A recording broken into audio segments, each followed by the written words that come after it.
Carry on. Right, incoming power, like so.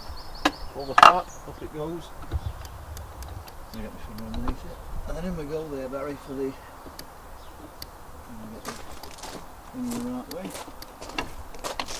In there, and then back down. Go ahead. Anything, in case anything ever, as you're hooked up to the thing, if anything rubbed to earth, it'd just trip out on the RCD here. There's a main trip there, then obviously one for each socket. Right, Barry, this is the inverter, meaning that you can get 240 volts power from the two batteries that are underneath here. Just turn it on. Let me zoom in. Like so. Is it on? And then basically, once it's on, plug in, and then we've got the light on here. You got that? Lovely job. And then if you wanted to, just turn it off. You can find the switch, just as is. I would advise you not to leave that on. Although it has got an alarm built into it, I have found on other vehicles I've had it past, they've never really used this one that much, have we? But they do flatten the vehicle. If you left it on overnight, you'd come to it and it would be flat. The other thing underneath here is the fridge, is the fuse for the fridge. There's a little fuse carrier here, and that's for this, for plugging the fridge freezer in underneath. It's just a fuse that's inside there, just in case it happened to earth itself out. I see. Alright, I'll unplug this now. Right, Barry, fridge freezer draws out this way through this box, look. It's got a carry handle so you can carry it into the house and fill it up. Right, obviously you can take it out of this as well if you need to. Plug it in now, look.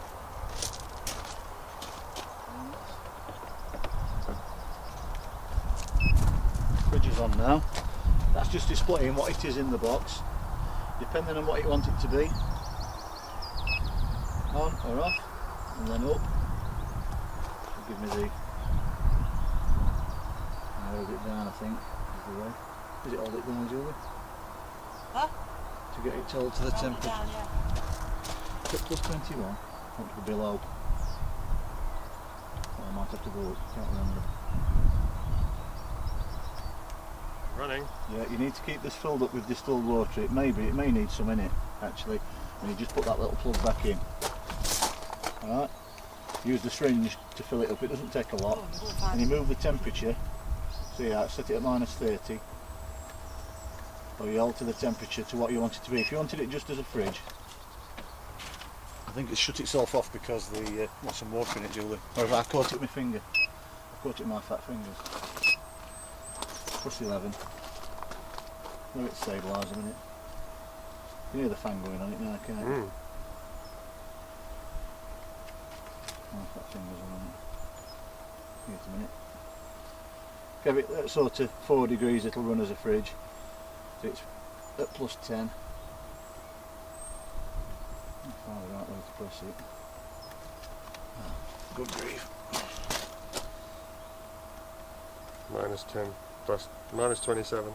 19, 8, 17. It's just me, it needs to settle in it. 14, 13, 12. Yeah, because you're going quick. 8, 7, 6, 5, 4, 3, 2, 1, 0. It's at 0. So if you run it at say plus 1, that'd be as a fridge.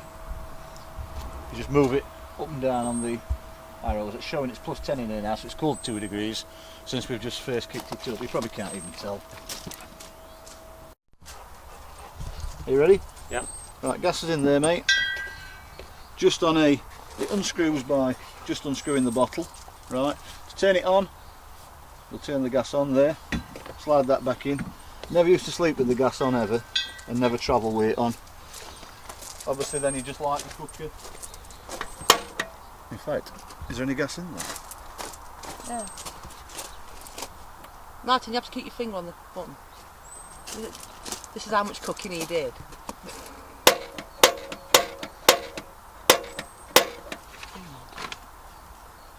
Oh, I can hear the gas coming out. There you are. It's alive. It's alive. Turn the pump on. Right. The pump then is electronically operated. I don't think there's any water in it, but it's on a micro switch. You'll hear it. Hear the pump going then, Barry? Yep. I don't want to run it dry because there's no water in it. It would start pumping, and this tap, look, you can fold it down.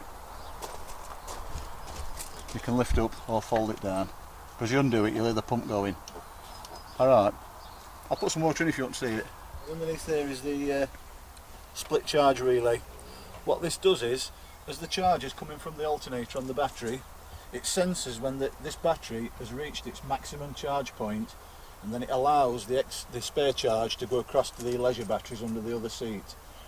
When they've reached their full up point, if you want to call it that, it will then divert it back to the van battery. So constantly it is charging one and then the other. Sometimes as you're travelling along, you'll hear the ticking noise as it ticks and ticks to let it's sort of letting you know that it's charged and sending it to the other one, and then shutting off and letting it go back to the van battery. Okay. Power is now on. Aside from the fact that the power is on, powering basically the battery charger in this cupboard, you can actually run anything in the van from either the car battery, which is showing what it is, or the caravan battery, which it's listed as, which is under the driver's seats. Just for demonstration purposes, we'll go to caravan battery, and then you'd turn on individually the pump, the lights and the auxiliaries for the TV and all the DVD and stuff up there. I'll leave them all turned on and we're on the caravan battery now. As I get into the van here, in fact, I pull that there now, what I'll do is I'll scramble through the van, Barry. Can you see the charger in there, Barry? If I scramble in and turn the charger on, can you see it charging now? If we go back to the Zig unit here now, Barry. Yeah. You can now see that it's charging now the caravan battery.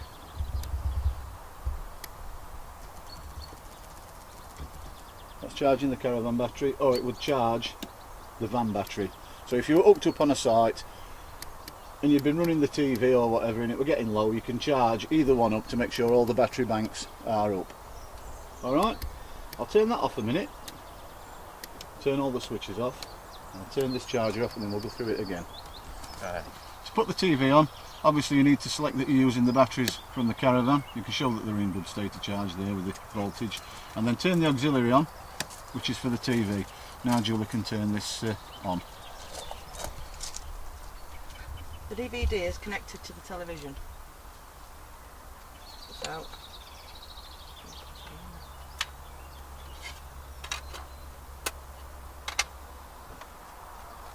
I think it plays automatically, Julie, doesn't it? Yeah, she's put the TV on now, just on the power slot, Barry. It should start playing in a moment. Go ahead, Julie. How did you do what you did? all the instructions are here. Just make sure that you've got it on Astra 28 East, not Astra 19 East. That's as you're tuning it in on the screen. That's as you're tuning it in. Yeah. Everything is simple. And where it says BBC One London, don't go to that, go to ITV. Yeah. Right. That's it. Can you turn the volume up?